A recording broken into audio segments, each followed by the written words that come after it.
Alright, I want to speak on when I first went to the penitentiary. Now, this is coming from the county, going straight to the penitentiary after they sentenced me. Uh, that was a whole nother vibe there, man. That there, I ain't gonna say it. I was scared because I kind of knew what I was getting into, but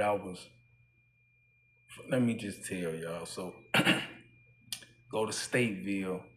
That's the NIC. You gotta go through intake. You go to Stateville. Now Stateville, that motherfucker something else. So I'm a little nigga coming through this bitch. I told you now. You coming to the penitentiary. You with niggas who already been in and out. Niggas who got time. Who probably went back on Rich and came back to NIC. So we all going through receiving together.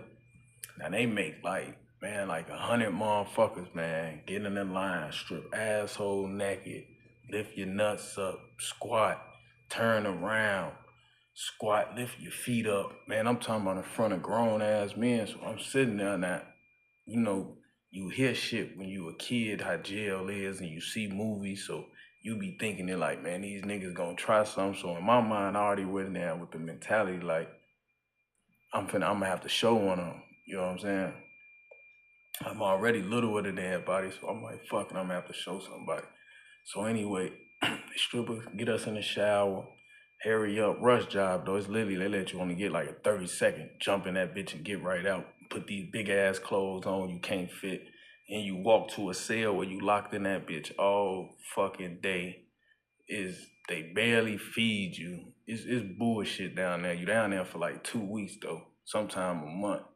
Now, but just so happened I was in a cell with a nigga I just came from the county with. We ended up getting transferred together. So me and him in there, we was already talking. Little amigo homie I knew. So we was already talking, kicking it and shit while the band. So you know me, I'm just a clean nigga. So I made sure I cleaned that bitch up. Or I touch anything, sit down, anything, I can't.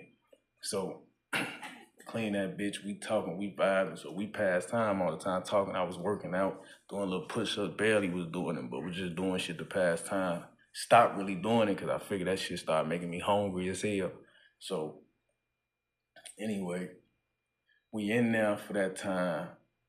You know, that's when I'm seeing niggas be bugs for real, just hollering on those, beating on those. That's when I'm noticing like COs don't do shit for you. They will not stop at your door. They will not give you nothing extra. They ain't talking to you. It's like you in that bitch, you in that bitch. You just gotta deal with it. So then they sent me to the joint. Now the first joint I go to was a Max joint. I went to Menard. So I go there, boom.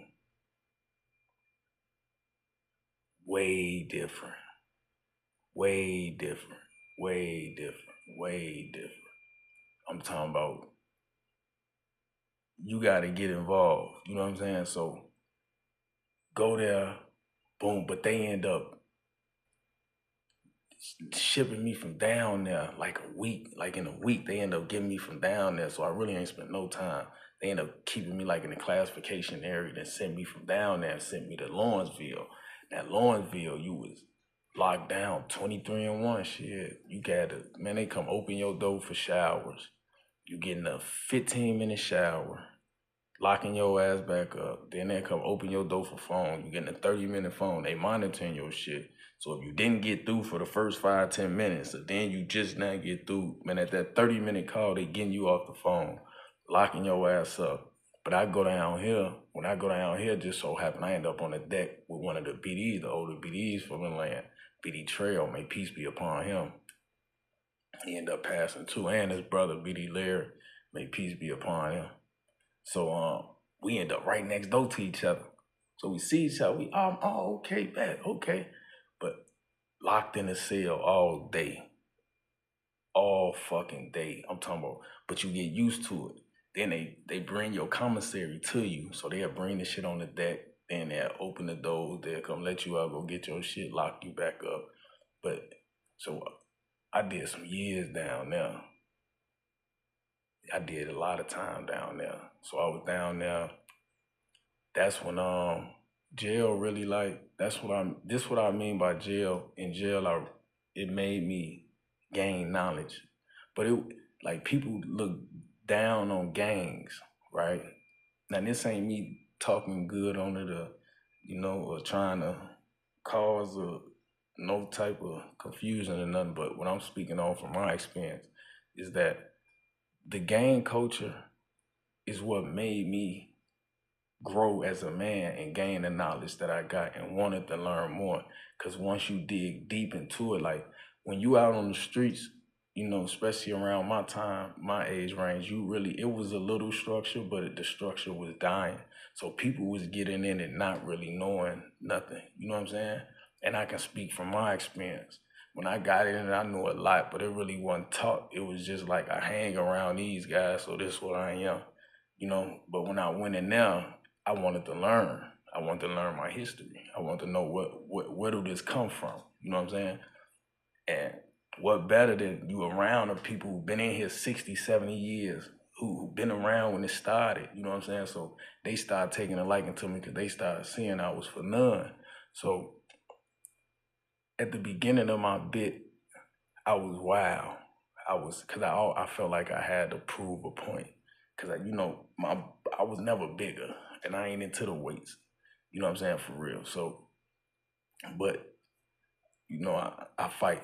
So, when I first went in there, yeah, I was wild. So I felt like I had to prove shit. So I always was fighting. I always going to say it. But the thing with me is I didn't like authority. So I get into it with COs too. You know what I'm saying? Like I didn't discriminate. It wasn't no, I'm going to just get out on an inmate, but I ain't going to check a CO. I'm going to let you treat me. Now I'm going to check you more.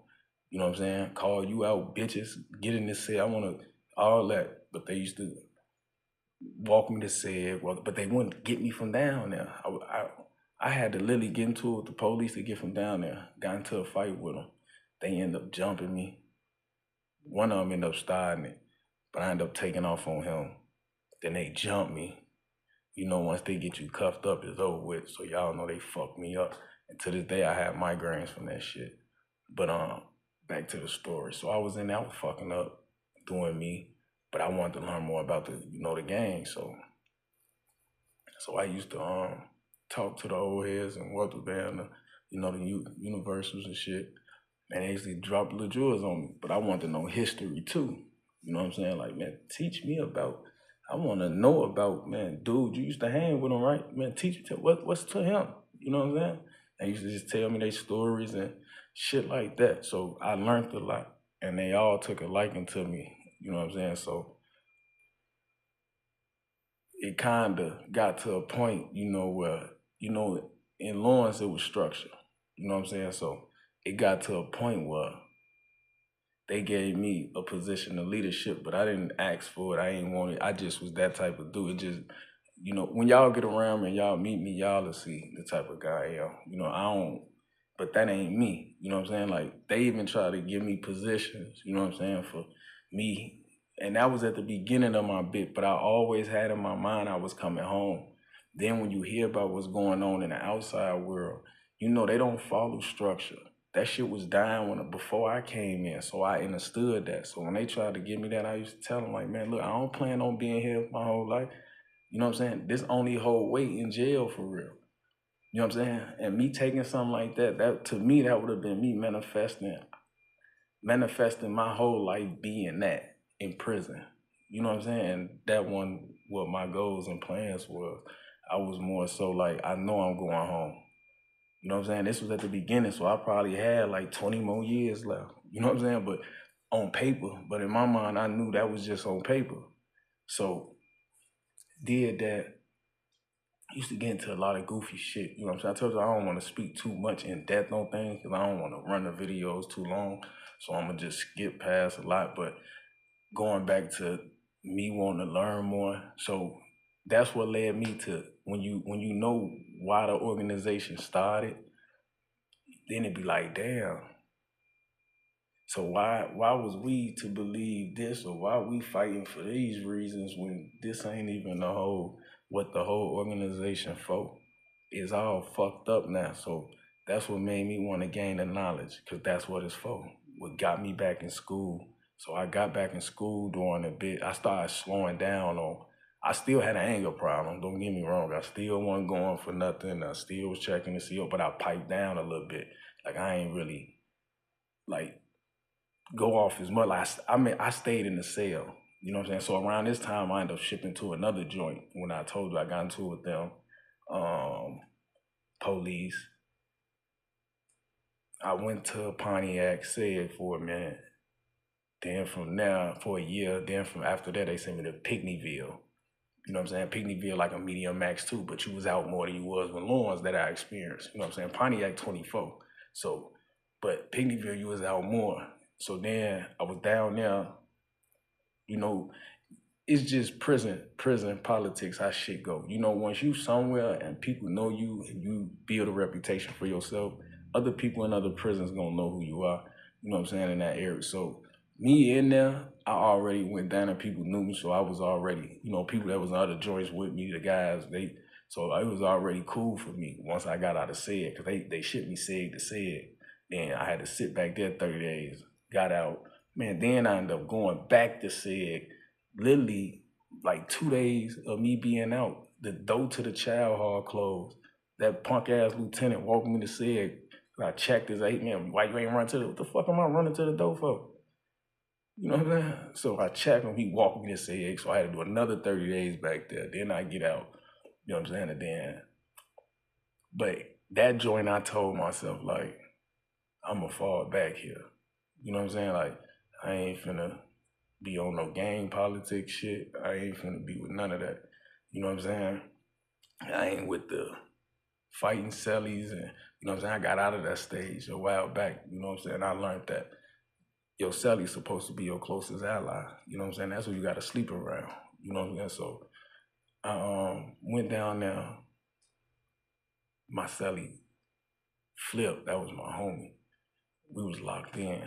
Him, we was in there. So I ended up being cool, falling back. You know what I'm saying? I used to be in the cell a lot because I was used to being in the cell anyway. And you know, when you outside, when you around that shit, that's when a lot of bullshit happened. But I did used to go to the gym. I started working out a little bit more. I used to hoop still. And that's what got me in the bullshit, hooping on the court with a young nigga.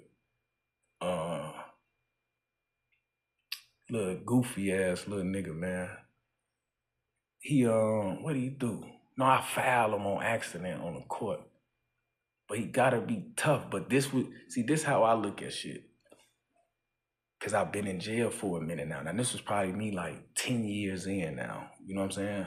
So no, yeah, like 10 years in. So now I'm looking at him like this little dude, but how I'm looking at him, like, okay, so this how the shorties is out there now. Like, you know what I'm saying? Like they just aggressive for no reason. You know what I'm saying? So he just instantly walk, nigga, woo. So I like, hey fam, because I told you I was down here, I'm piping down now. My homies know some of the lords who've been in Lawrence with me and know me, they on the court with us.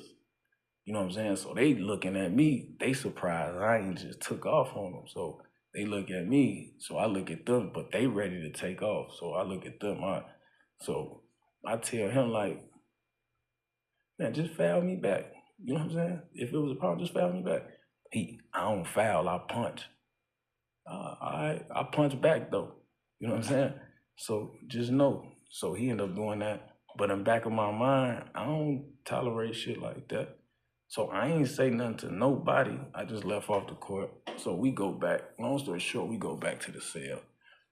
I holler at my celly. I'm like, hey, look, when the door open, because we finna come out for our little 4 hours or something, getting shots. So I'm like, look, when the door open, come follow me. I need you to stand on the door. Make sure.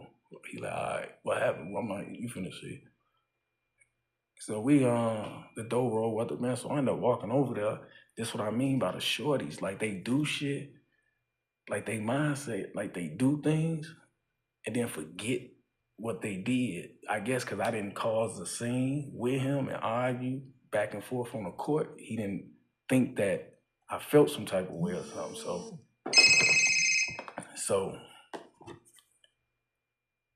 So anyway,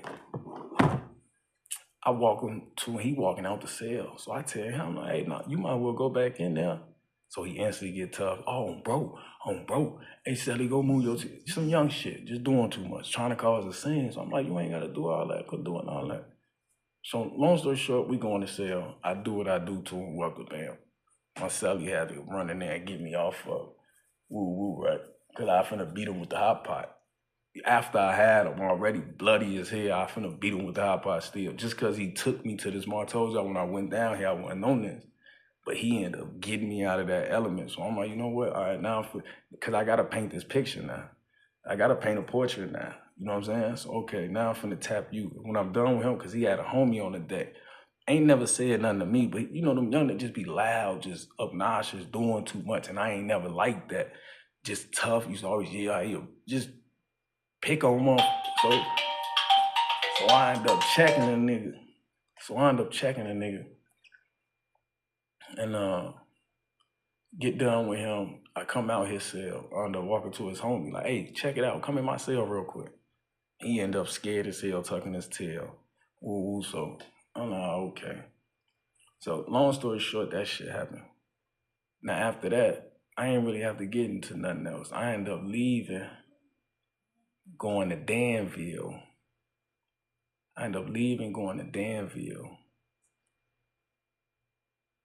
Then from Danville, I'm going to get into that story about Danville later with y'all, because that's what I end up going back, giving my time back in Danville and going home from there. But I'm going to leave that for another time. Y'all take it easy, man. One love.